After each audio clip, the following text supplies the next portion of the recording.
Hello everyone, welcome back to the channel. In today's quick video, I'm going to show you how to fix can't connect to the server PlayStation error code. So if you see this type of error code in your PlayStation, stick around until the end of this video because we will try to find out the best fixes for this problem.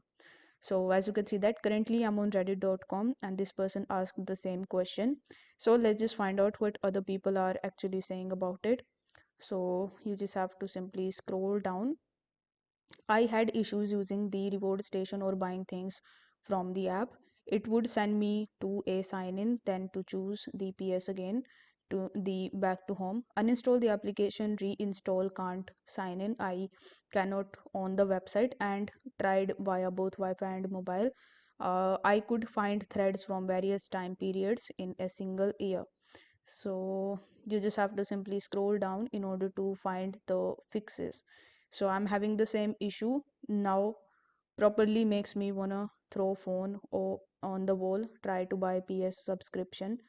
And so I've also had this issue after reading the suggestion made here of turning off VPN. I thought, well, I don't have VPN active, but I don't have ad block.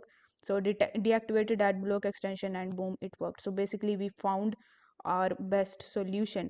So if you are facing this type of error and if you are using VPN, you need to make sure that you turn off your VPN.